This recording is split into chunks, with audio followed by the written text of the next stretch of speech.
దేవుని పరిశుద్ధ నామంలో మీకు శుభములు తెలియజేయుచున్నాను. యెషయా గ్రంథము 40వ అధ్యాయము 29వ వచనము చదువుకుందాము. సొమ్మసిల్లిన వారికి బలమిచ్చువాడు ఆయనే, శక్తిహీనులకు బలాభివృద్ధి కలుగజేయువాడు ఆయనే. యెషయా గ్రంథంలో 66 అధ్యాయాలు ఉన్నాయి.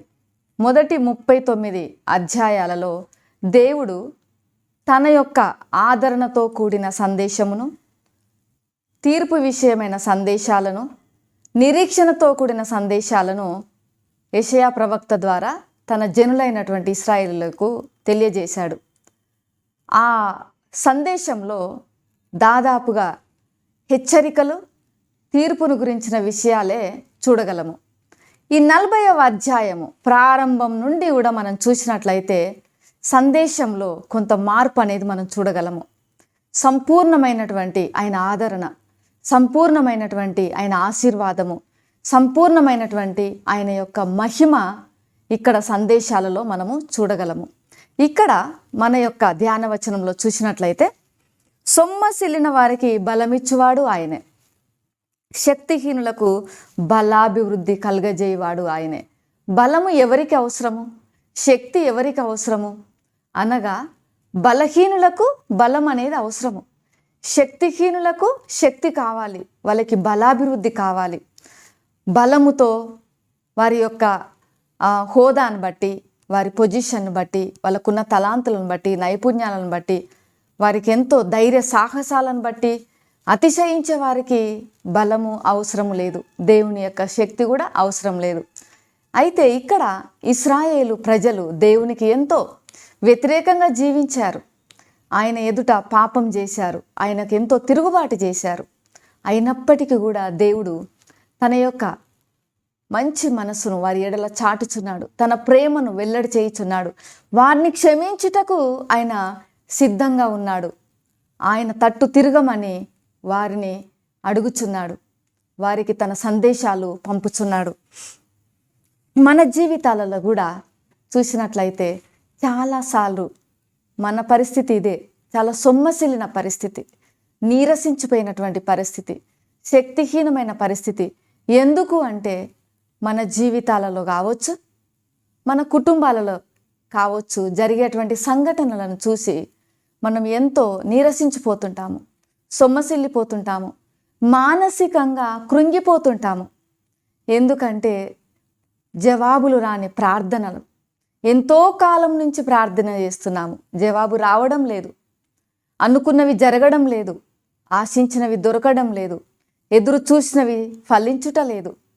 ఈ విషయాలన్నీ కూడా మనము చూసినప్పుడు ఎంతో మానసికంగా కృంగిపోయి ఎంతో బలహీన పడిపోతుంటాము, శక్తిహీనంగా మారిపోతుంటాము. కానీ దేవుడు ఈ యొక్క ఉదయకాల సమయంలో తన సందేశం ద్వారా మనల్ని అందరినీ కూడా బలపరుస్తున్నాడు, ప్రోత్సాహపరుస్తున్నాడు.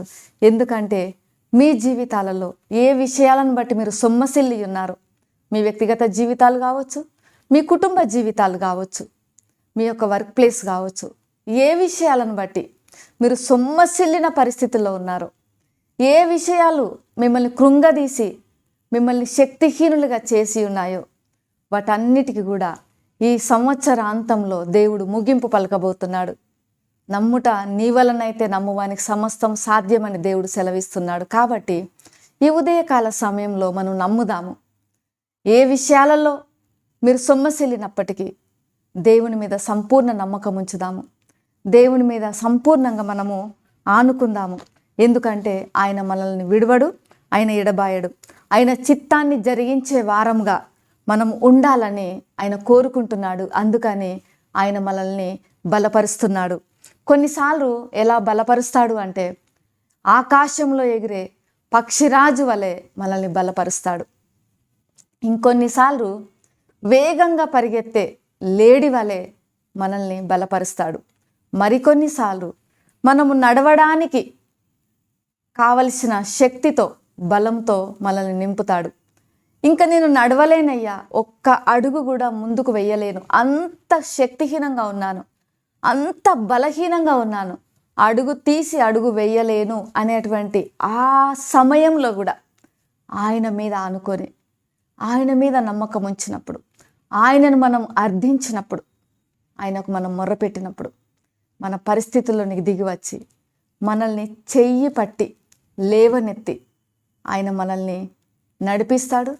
ఆ నడుచుటకు కావలసినటువంటి బలాన్ని మనకు అనుగ్రహిస్తాడు. తన శక్తి చేత నింపుతాడు. మనకి బలాభివృద్ధి కలిగజేస్తాడు. బలమే కాదు, ఉన్న బలాన్ని కూడా ఆయన అభివృద్ధి పరుస్తాడు.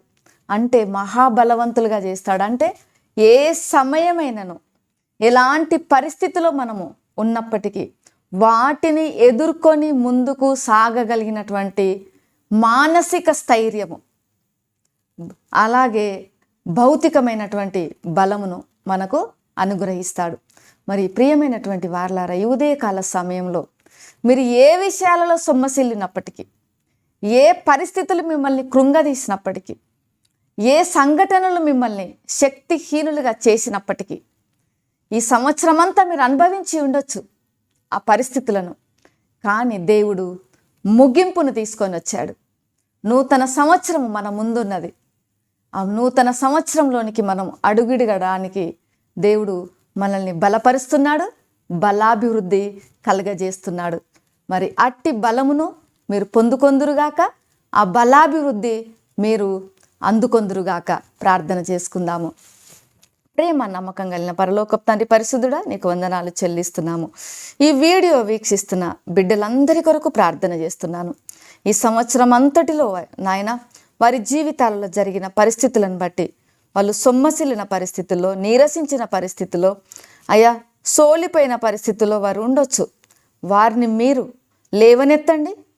మీరు వారిని శక్తి చేత, బలము చేత నింపండి. వారిని ముందుకు నడిపించమని యేసు నామంలో ప్రార్థిస్తున్నాను తండ్రి. ఆమెన్. దేవుడు మిమ్మల్ని దీవించునుగాక.